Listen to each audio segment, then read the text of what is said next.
Hello champions, welcome back to आपके Mr ji channel. बहुत दिनों से मॉडर्न हिस्ट्री के लेक्चर्स अपलोड नहीं हुए थे, तो हमने सोचा क्यों ना पॉलिटी और मॉडर्न हिस्ट्री दोनों को एक साथ लेके चला जाए, इसको कंटिन्यू किया जाए। इसीलिए आज हम लगभग 79 डेज़ के बाद में मॉडर्न हिस्ट्री का लेक्चर लेकर आ रहे हैं। और इसमें हमने अभी तक 1857 का रिवोल्ट यानी 1857 का विद्रोह जो था वो कवर कर लिया था, उसके कॉजेज़, उसके आउटकम्स यानी कि कारण परिणाम और उसके रीज़न क्या थे फेल्योर होने के, लगभग सभी इम्पोर्टेंट चीज़ों को हमने कवर अप कर लिया था। इस लेक्चर में हम देखेंगे 1857 के बाद में होने वाले रिवोल्ट्स, ठीक है, या अपराइजिंग्स, जो भी आंदोलन वगैरह 1857 के बाद में हुए भारत में, हम उसको देखेंगे। और ये लेक्चर आपका दो पार्ट में होगा, ये आपका पहला पार्ट है।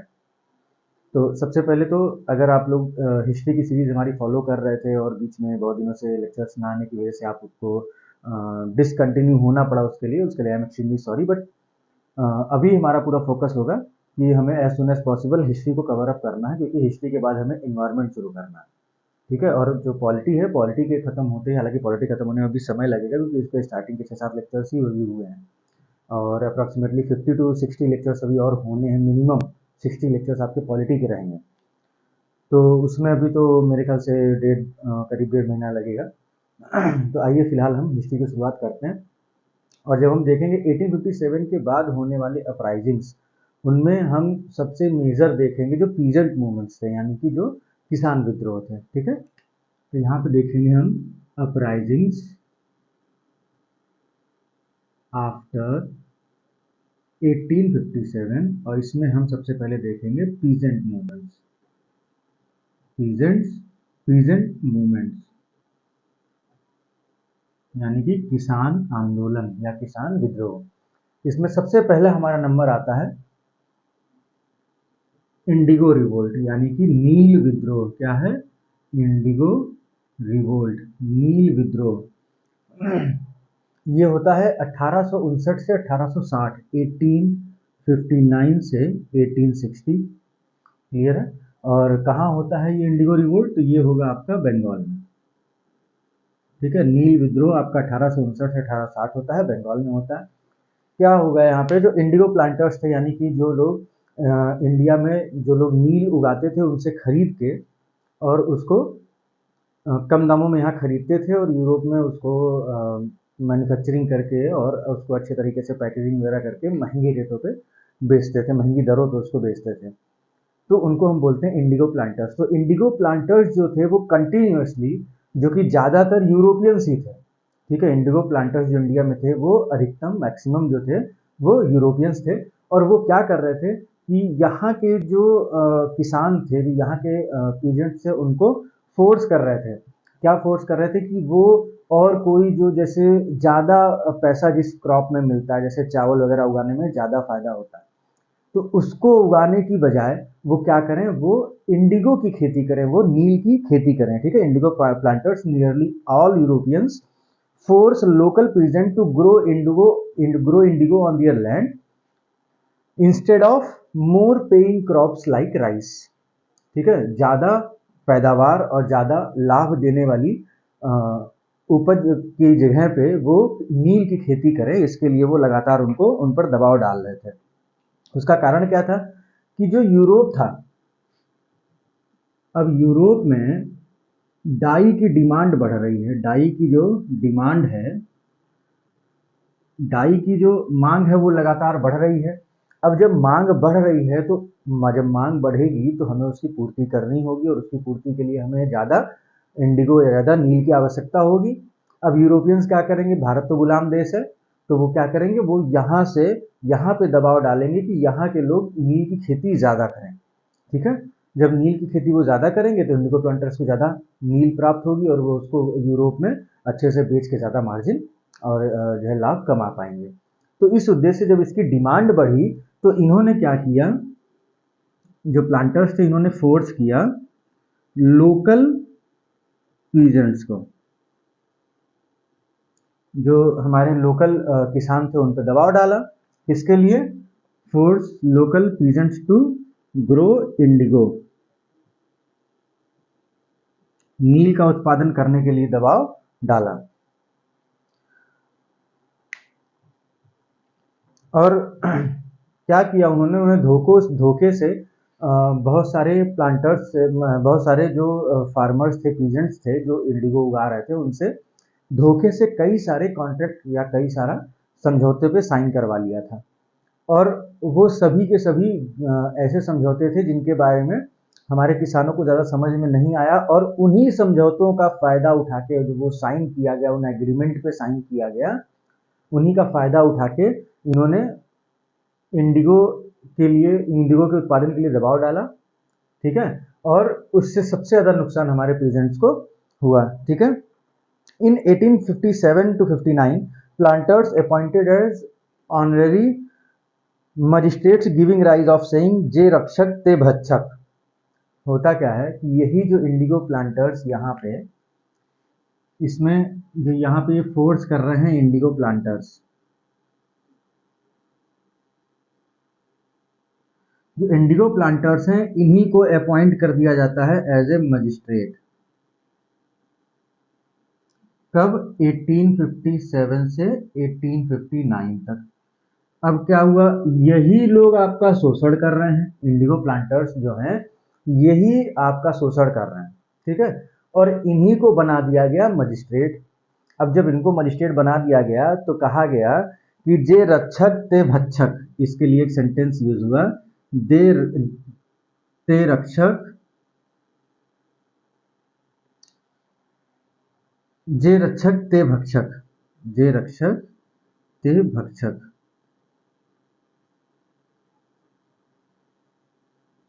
ये स्लोगन आपको याद रखना है।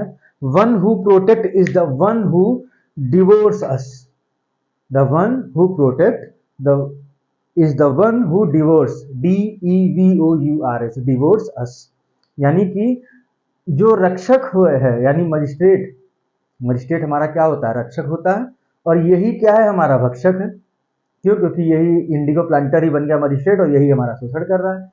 तो यहाँ पे एक स्टेटमेंट बहुत फेमस हुआ और एक स्लोगन के रूप में इसको कहा गया कि जे रक्षक ते भक्षक, जो हमारा रक्षक है वही हमारा भक्षक है, ठीक है, वही हमारा शोषण कर रहा है, जिसको हमारी रक्षा की जिम्मेदारी सौंपी गई है। क्लियर है? ये स्टेटमेंट आपको याद रखना है, आपके इंडिगो रिवोल्ट से जुड़ा हुआ है। अब अगर हम बात करें इनके लीडर की, क्योंकि आप लोग बहुत ज़्यादा फैक्ट के पीछे भागते हैं कि हमको फैक्ट जानना है, हमको इसका क्वेश्चन आएगा तो हमें कौन लीड कर रहा है और ये सारी चीज़ें हमको समझनी है, तो ये हम आपको बताएंगे। तो इंडिगो रिवोल्ट में अगर हम लीडर की बात करें तो दो लीडर हैं आपके, दिगंबर विश्वास और विष्णु विश्वास। दिगंबर विश्वास और विष्णु विश्वास। Digambar Vishwas and Vishnu Vishwas was the leader of Indigo Revolt. In April 1860, revolt started from village Govindpur, Nadia district. जिनकी लीडरशिप में जो इंडिगो रिवोल्ट शुरू होता है, इनकी लीडरशिप में जो इंडिगो रिवोल्ट शुरू होगा वो कहाँ होगा? नादिया डिस्ट्रिक्ट में। कहाँ होगा? नादिया डिस्ट्रिक्ट। नादिया डिस्ट्रिक्ट का एक विलेज है, नादिया डिस्ट्रिक्ट का क्या है? एक विलेज है, गांव है, जिसका नाम है गोविंदपुर। क्या नाम है?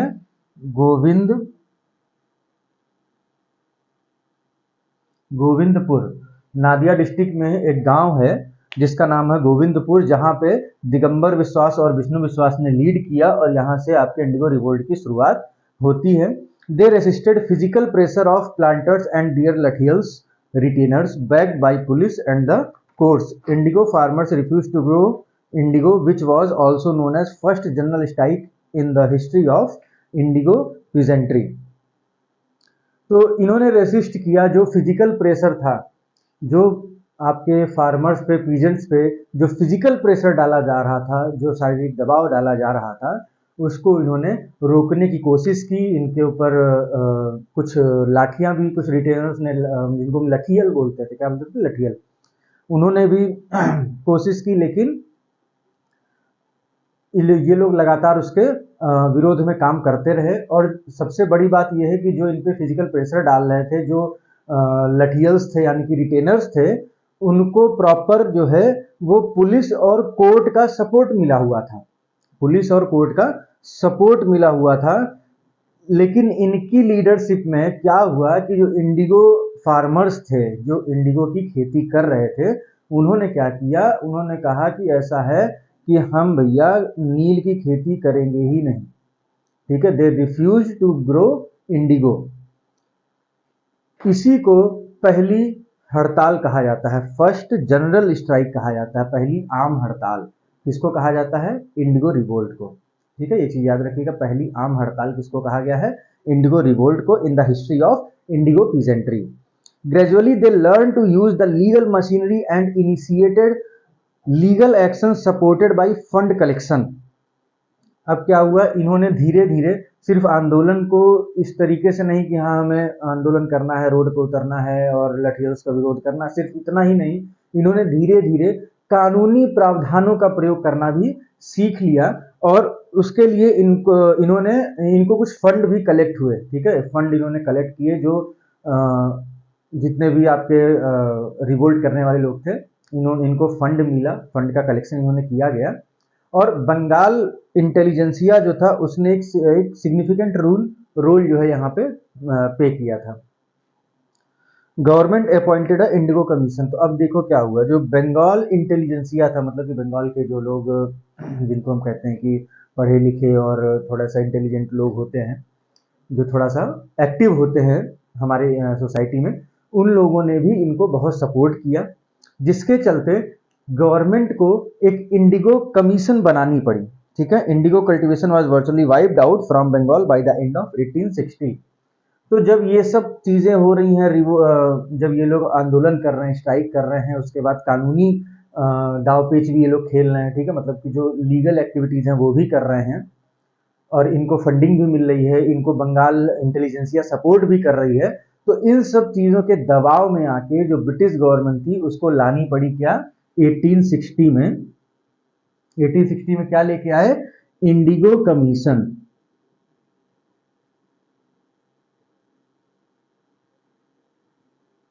इंडिगो कमीशन लेके आए, और 1860 के लास्ट तक आते आते, 1860 का लास्ट आते आते क्या हुआ कि जो आपका नील की खेती थी वो लगभग वाइप आउट हो गई, ठीक है, लगभग वो गायब हो गई बंगाल से। इंडिगो फार्मिंग वाइप्ड आउट,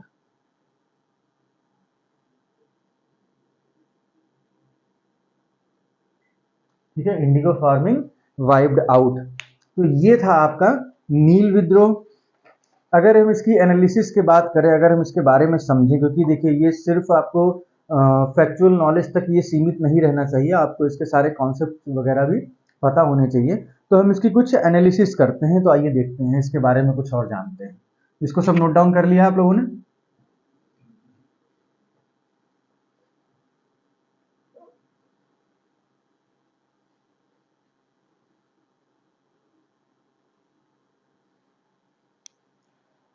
तो major reasons for success of indigo revolt was unity amongst the peasant, ठीक है। तो सबसे पहला पॉइंट हम देखेंगे यूनिटी, ठीक है, यूनिटी थी, हिंदू मुस्लिम एक साथ थे। एक चीज ये देखिएगा, आप जब भी हिस्ट्री पढ़ते हैं, जहां जहां हिंदू मुस्लिम एक साथ हैं, जिस भी रिवोल्ट में, जिस भी मूवमेंट में जो है आपके हिंदू मुस्लिम एक साथ हैं, वहां पे मैक्सिमम टाइम्स ऐसा हुआ है कि वो रिवोल्ट या वो मूवमेंट जो है वो सक्सेस ही हुआ है। तो यहाँ पर भी अगर हम देखें रीजन फॉर सक्सेस, तो सबसे पहला रीजन तो यही आ जाएगा, unity of peasants. Hindu Muslim unity was there, ठीक है। It was covered comprehensively in the contemporary newspaper in Bengali. एक न्यूज़पेपर है द बंगाली, न्यूज़पेपर है द बंगाली। इस न्यूज़पेपर में, द बंगाली में, जो भी इस मूवमेंट के चीजें हुआ करती थी उनको कॉम्प्रिहेंसिवली जो है वो न्यूज़पेपर में छापा जा रहा था, उसको उसका पब्लिकेशन किया जा रहा था। पब्लिश्ड और फिर इसके बाद हम देखेंगे Harish Chandra Mukherjee, editor of Hindu Patriot. इसके बाद तीसरा पॉइंट हम देखेंगे हरीश चंद्र मुखर्जी, इनका भी एक इम्पॉर्टेंट रोल रहा। क्यों? पहली चीज तो ये थे एडिटर, किसके एडिटर थे? हिंदू पेट्रियट। और देखिए एग्जाम में ना छोटे छोटे पॉइंट से क्वेश्चंस बन जाते हैं और आप लोग कहते हैं कि अरे ये कहाँ से, ये तो बहुत डीप पूछ लिया। डीप वगैरह कुछ नहीं होता है। अब जैसे यहाँ पे नाम आ गया हरिश्चंद्र मुखर्जी, तो ये कोई बहुत बड़े मूवमेंट में इन्होंने पार्टिसिपेट नहीं किया, ठीक है, ना ये कोई लीडर हैं, ठीक है। ये क्या है, एक सिंपल से हिंदू पेट्रियट के एडिटर हैं। अब ऐसे तो कई सौ न्यूज़पेपर्स थे उस समय हमारे इंडिया में, तो कई सौ एडिटर्स होंगे, तो अब सब एडिटर तो आपको याद नहीं करने हैं, ना आपको याद हो पाएंगे। लेकिन जहाँ पे कहीं किसी का रोल आता है इंपॉर्टेंट, तो वहाँ पे आपको ये चीज़ें ध्यान देनी पड़ती हैं। जैसे यहाँ पे आप देख रहे हैं कि हरिश्चंद्र मुखर्जी जो थे वो एडिटर थे हिंदू पेट्रियट के, ठीक है। और इन्होंने क्या किया, इन्होंने रेगुलर रिपोर्ट्स जो है वो पीजेंट्स के जो हार्डशिप थी, जो मेहनत थी, जो उनको कठिनाइयाँ थी, उसको लेकर रेगुलर रिपोर्ट ये पब्लिश कर रहे थे न्यूज़पेपर में। अपने इसमें हिंदू पेट्रियट में रेगुलर रिपोर्ट्स को जो है पब्लिश कर रहे थे, ठीक है। रेगुलर रिपोर्ट्स ऑन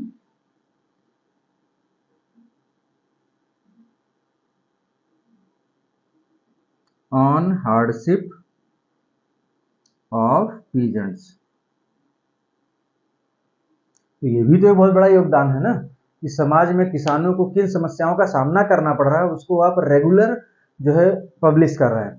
तो यहाँ से हरिश्चंद्र मुखर्जी नाम इंपॉर्टेंट हो जाता है। अब अगर आपसे कभी कोई पूछ ले, तो आप, क्योंकि ये कोई लीडर तो है नहीं, तो हो सकता है आपको ये नाम ना याद रहे, लेकिन चूंकि आप हमारे लेक्चर्स में देख रहे हैं, हमारे लेक्चर से पढ़ रहे हैं, तो आपको कुछ ना कुछ बेनिफिट तो मिलना चाहिए जो आपको और जगह नहीं मिलता है। तो ये चीज़ आपको यहाँ से याद रखनी है, ठीक है। कल को एग्जाम में पूछ सकता है ना कि Harish Chandra Mukherjee was related to, was affiliated to, तो आपके पास दो ऑप्शन होंगे कि एक तो वो हिंदू पेट्रियट से जुड़े हुए थे क्योंकि उसके एडिटर थे, और दूसरा आपके सामने ऑप्शन होगा कि ये जो है नील विद्रोह जो था, जो आपका इंडिगो रिवोल्ट था, उसमें इन्होंने एक एक्टिव एडिटर के रूप में काम किया था। इन्होंने अपने हिंदू पेट्रियट में रेगुलर जो है वो किसानों की कठिनाइयों को दिखाया अपने आर्टिकल्स में। इसके बाद अगला पॉइंट आता है दीन बंधु मित्र। दीन बंधु मित्र,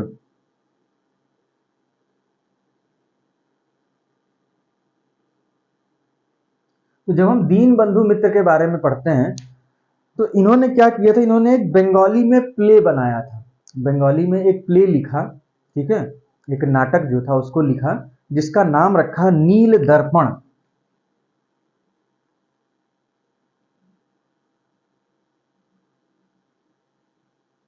It was a play in Bengali depicted by दीन बंधु मित्र। डिपिक्टेड बाय दीन बंधु मित्र, मतलब कि जो दीन बंधु मित्र थे उन्होंने नील दर्पण नामक एक नाटक लिखा जो कि पूरी तरीके से नील विद्रोह पर आधारित था, और इस नाटक को जगह जगह इन्होंने किया, ठीक है। इस प्ले को इन्होंने जगह जगह इसको रोल आउट किया, और यहां से भी आपका क्वेश्चन साफ साफ बनता हुआ दिखाई पड़ता है, ठीक है। जैसे कि नील दर्पण किस लैंग्वेज में लिखा हुआ प्ले है, तो ये बंगाली में है, ठीक है। किसने इसको डिपिक्ट किया है, हु डिपिक्टेड द नील दर्पण, किसने लिखा इस नाटक को, दीन बंधु मित्रा ने लिखा। और दीन बंधु मित्रा किस रिवोल्ट से संबंधित थे, किस आंदोलन से संबंधित थे, तो आप कहेंगे नील विद्रोह से, इंडिगो रिवोल्ट से। तो ये सारा कुछ आपका था किससे related, Indigo revolt. I don't think इससे बाहर आपका कोई क्वेश्चंस आने वाले हैं। हाँ, एक क्राइटेरिया है जो यहाँ पे मिसिंग है, वो आपके लिए काम है, क्योंकि वो बहुत ज़्यादा बड़ी चीज़ नहीं है। हम चाहते हैं कि आप कुछ चीज़ें खुद से भी सर्च करें, जैसे कि हमने आपको दो लीडर्स के नाम बता दिए। अब जाइए सर्च करिए गूगल पे, आपको कुछ नाम और मिलेंगे, जैसा कि मैंने देखा कि करीब 5 या 6 नाम और मिलते हैं। आप उन 5-6 नामों को सर्च करिए, कमेंट बॉक्स में डालिए, जिसने एकदम एग्जैक्ट सही आंसर्स किए उसको हम पिन कर देंगे, ठीक है। आप सभी को आंसर्स मिल जाएंगे। तो ये काम आपका है कि अदर लीडर्स आपको सर्च करने हैं, ठीक है। अब सारे लीडर्स को लिखवाना जो है वो उतना बेनिफिशियल नहीं है एक क्लास में, ठीक है, कुछ चीजें आपको खुद भी करनी होंगी। तो ये चीजें पूरी क्लियर हो गई, आपका नील विद्रोह जो है वो पूरी तरीके से समाप्त होता है यहाँ पे। अब आगे बढ़ेंगे, अगला हम देखते हैं मप्पिला अपराइजिंग। क्या देखेंगे? मप्पिला या मपिला विद्रोह।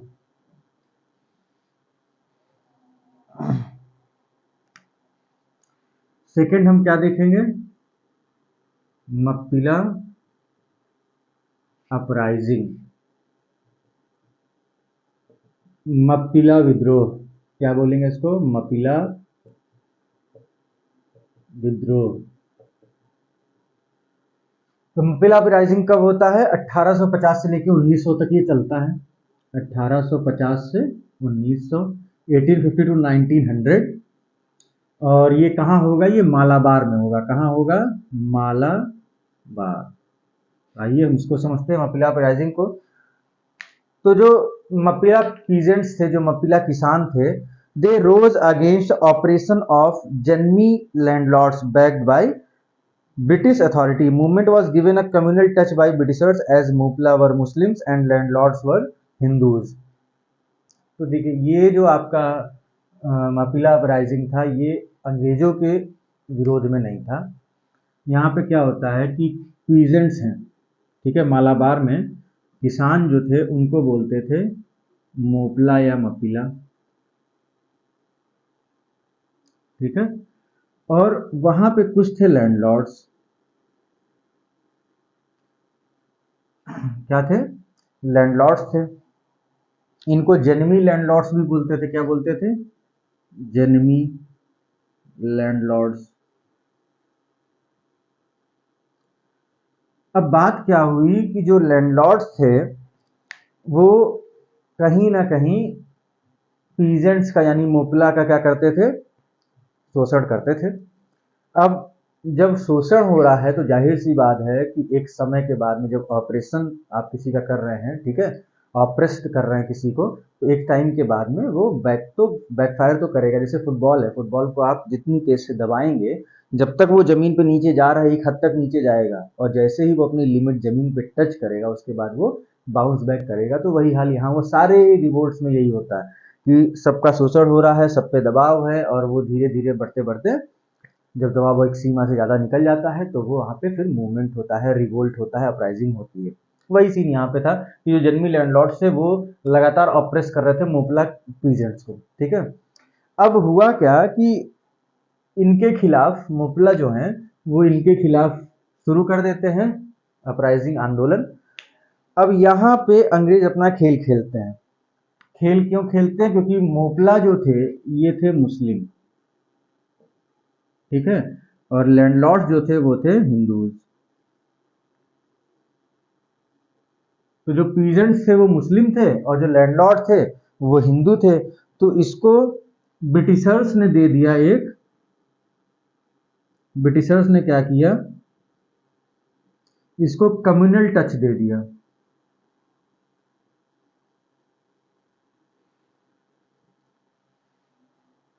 ठीक है।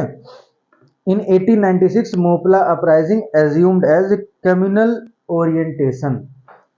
जो आपकी मोपला अपराइजिंग थी उसको क्या कर दिया उन्होंने? धीरे धीरे डिक्लेयर कर दिया कि वो एक कम्युनल अपराइजिंग है, ठीक है,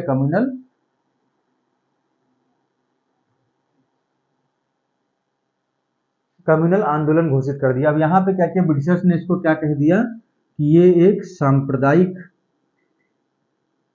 क्या है, एक सांप्रदायिक जो है वो इसको घोषित कर दिया आंदोलन। क्यों? क्योंकि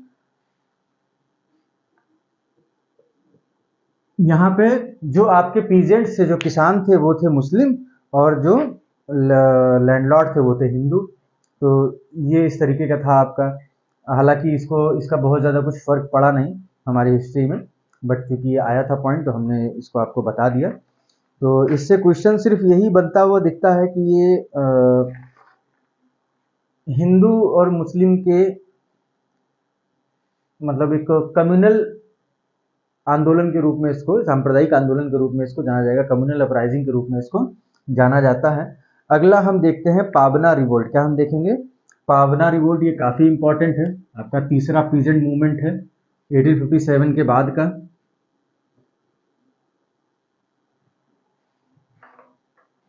तो जब हम पावना रिवोल्ट की बात करते हैं,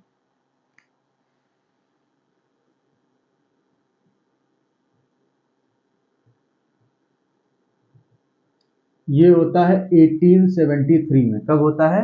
1873 में। और कब तक होता है? 1885 तक। 1885 डेट तो बहुत इंपॉर्टेंट है, इंडियन नेशनल कांग्रेस की स्थापना हुई थी।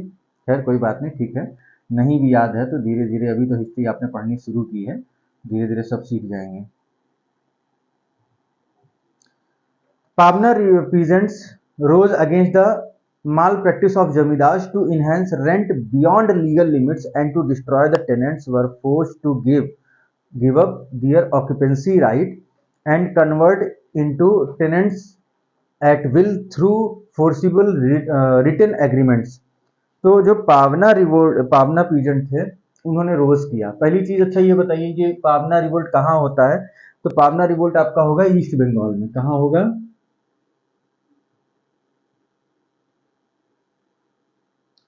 ईस्ट बंगाल में, ठीक है, पूर्वी बंगाल में होता है ये।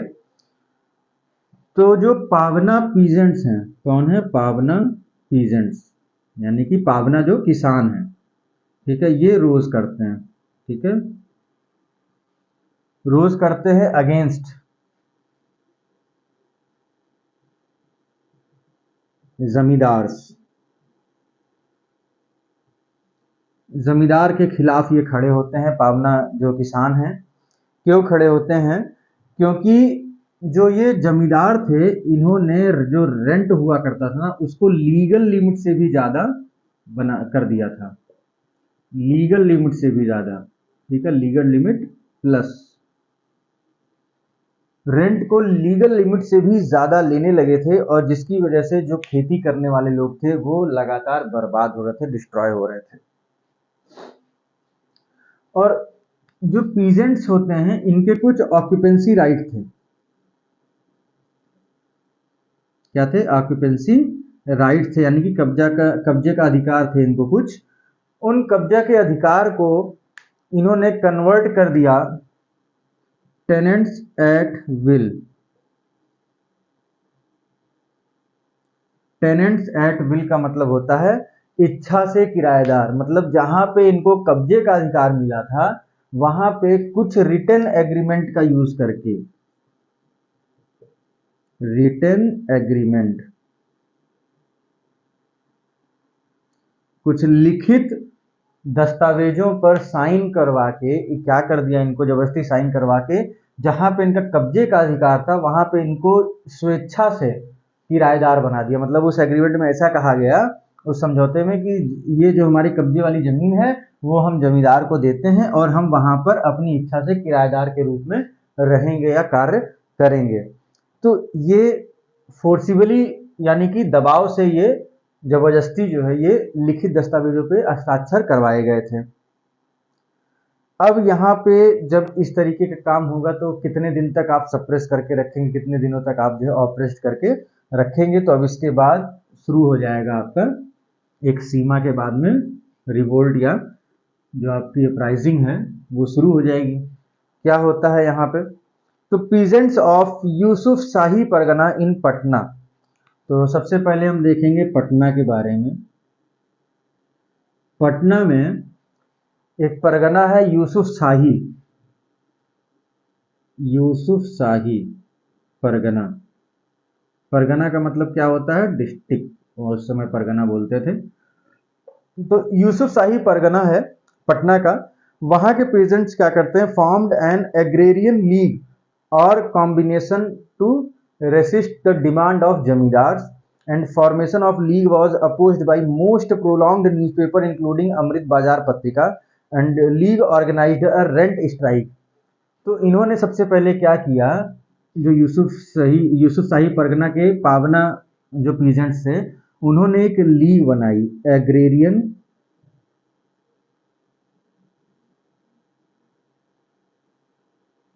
एक कृषि लीग बनाई, ठीक है, क्या बनाई? एक कृषि लीग बनाई, एग्रेरियन लीग।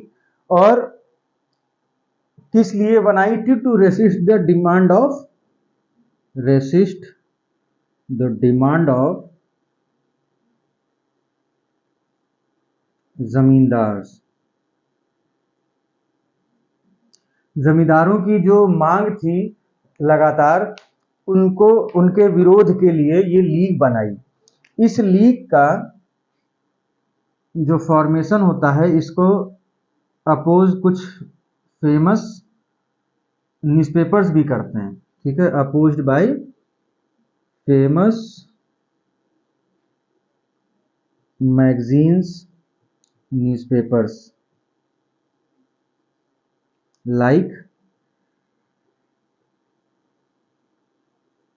अमृत बाजार।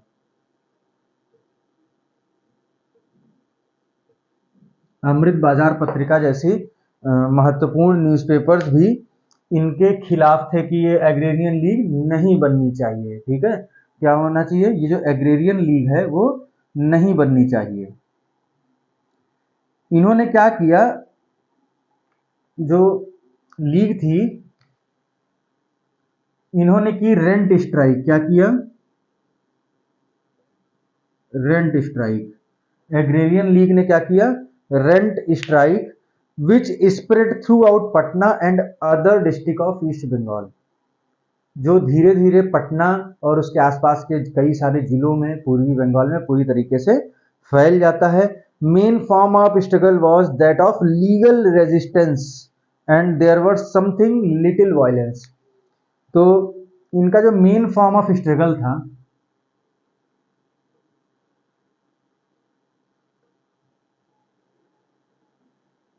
मेन फॉर्म ऑफ स्ट्रगल वो क्या था, legal resistance.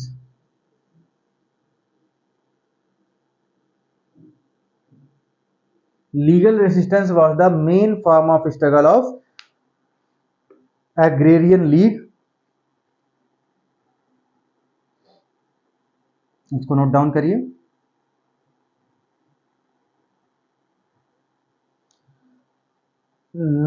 It was neither anti zamindari nor anti colonial. इसको पूरी तरीके से हम ना तो एंटी जमींदारी कहते हैं, neither anti zamindari nor anti colonial.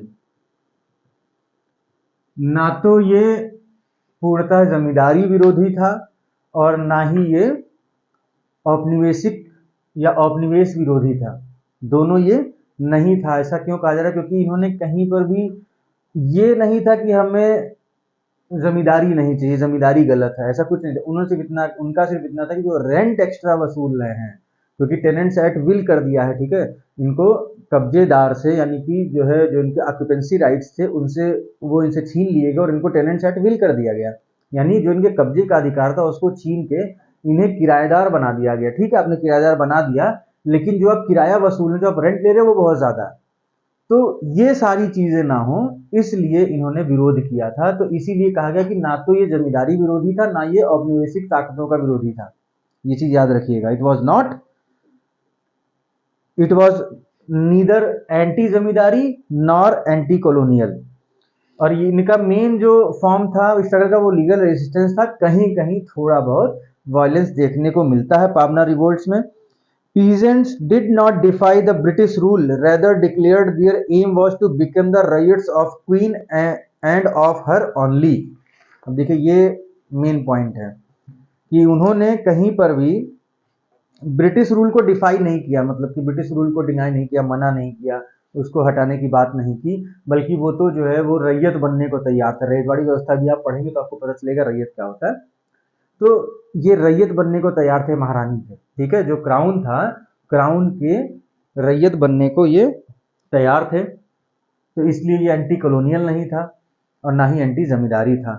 अब अगर हम बात करते हैं इनके प्रमुख लीडर्स की, तो ये हो गया पूरा इसका एक बायोडाटा। अब थोड़ा सा और आगे बढ़ते हैं।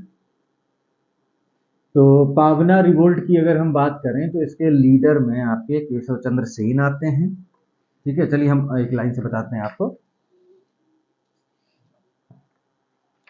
तो जो आपके मेन लीडर्स हैं,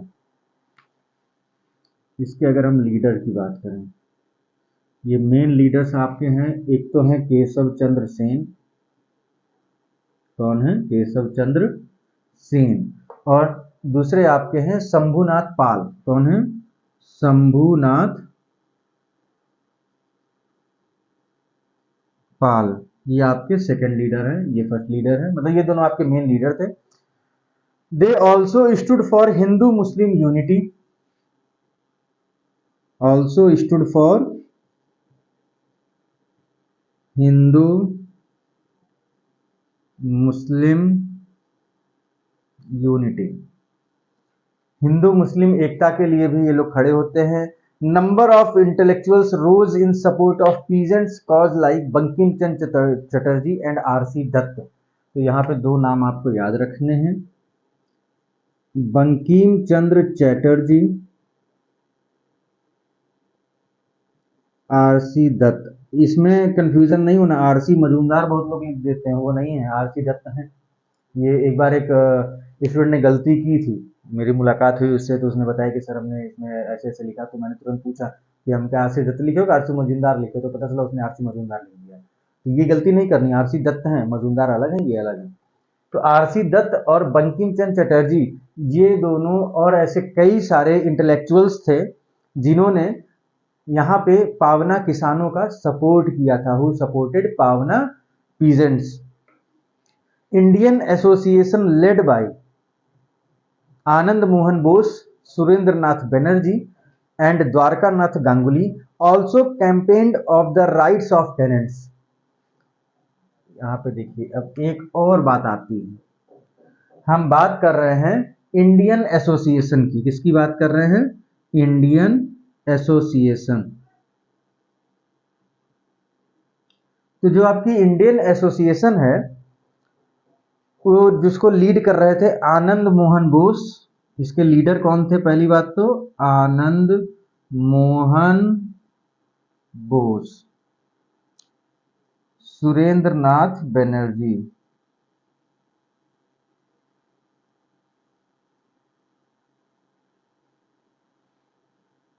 ठीक है, आनंद मोहन बोस, सुरेंद्र नाथ बनर्जी और द्वारका नाथ गांगुली।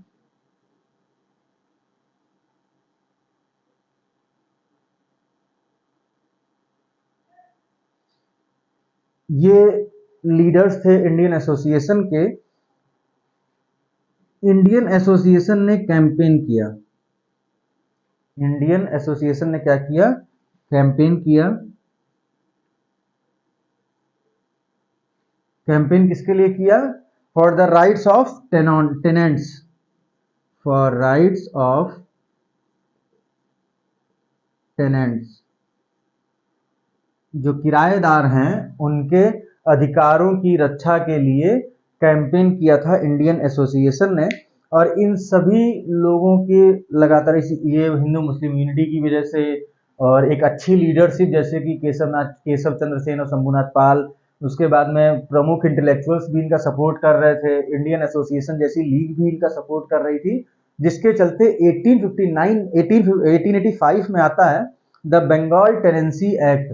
तो इस सब के बाद में आपका 1885 में आएगा द बंगाल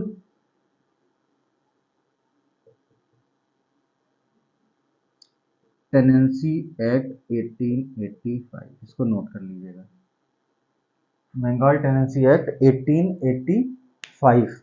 ये आपका कंप्लीट होता है यहाँ पे पावना रिवोल्ट। इसके बाद हम देखते हैं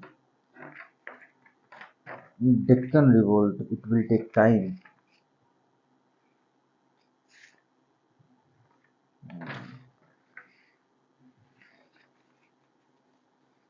इसको नोट कर लीजिए, फिर आगे बढ़ते हैं।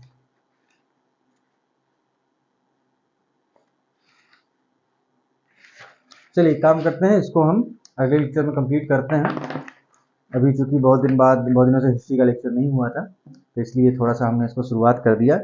अब हमारी कोशिश रहेगी कि आपको जो आपका मॉर्निंग पीरियड है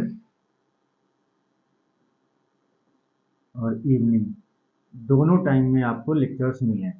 और हम देखते हैं कि आपका मॉर्निंग में कर देते हैं पॉलिटी का और इवनिंग में कर देते हैं हिस्ट्री का। इसको हम फटाफट से कंप्लीट करते हैं। और आपका 5 जून से हम एक चीज़ और यहाँ अनाउंस कर रहे हैं, 5 जून आपके यूपी के जो समीक्षा अधिकारी के एग्ज़ाम है, रिव्यू ऑफिसर्स के एग्ज़ाम है, उसके लिए हम एक अलग से बैच लेके आ रहे हैं जो कि लाइव रहेगा, ठीक है। उसकी कोई भी ये टाइम, जैसे हमने मॉर्निंग में पॉलिटी अपलोड कर दी, इवनिंग में हिस्ट्री अपलोड कर दी, इसी बीच में हम एक टाइम गैप डिसाइड करेंगे जहाँ पे हम ऑनलाइन क्लास, या हो सकता है रात में हम 10 बजे या 11 बजे का टाइम करें, जहाँ पे हम लाइव आके 2 घंटे डेली आपको समीक्षा अधिकारी के लिए आपको हम पढ़ाएंगे, ठीक है। और हमारा टारगेट होगा कि अप्रॉक्सीमेटली 3 महीने में हम आपको समीक्षा अधिकारी का कोर्स जो प्री का है उसको कंप्लीट करा दें। 5 जून से शुरू हो रहा है, इसको नोट कर लीजिएगा, अपने सभी दोस्तों को बता दीजिएगा। खैर, आपसे यहाँ हम अलविदा लेते हैं, मिलेंगे आपसे नेक्स्ट लेक्चर में। और तब तक वीडियो अगर अच्छी लगी है, चीज़ें समझ में आई हैं, तो इसको लाइक कर दीजिएगा, अपने फ्रेंड सर्कल में शेयर कर दीजिएगा। बाकी नीचे नंबर दिया है, कोई भी अगर आपको रिक्वायरमेंट है, कोई आपको क्वेरी है, आप वहाँ पे टेलीग्राम या व्हाट्सएप पर मैसेज करें, आपको वो क्वेरी जल्दी से जल्दी दूर कर दी जाएगी। और जैसे ये चैप्टर कंप्लीट होगा, इसके नोट्स आपको अवेलेबल करा दिए जाएंगे। नोट्स हमारे बने हुए हैं, लेकिन हम इसको ऐसे फुटकर में नहीं अपलोड करना चाहते कि एक लेक्चर का नोट्स डाला, फिर उसी चैप्टर का अगला लेक्चर जब आ रहा तो फिर कुछ आधे नोट्स डाल रहे, ऐसा नहीं। जैसे देखिए आपके ये नोट्स जो हैं वो पूरे बने हुए हैं, ठीक है, वेल ड्राफ्टेड नोट्स रहते हैं, तो नोट्स की कोई दिक्कत नहीं, नोट्स आपको मिल जाएंगे। नेक्स्ट लेक्चर जो आपका कंप्लीट होगा इसका, पीजेंट मूवमेंट्स आफ्टर 1857 वाला, तो उस लेक्चर के कंप्लीट होते ही इसका नोट्स आपको मिल जाएगा, ठीक है। Till then have a nice day, take care, thank you.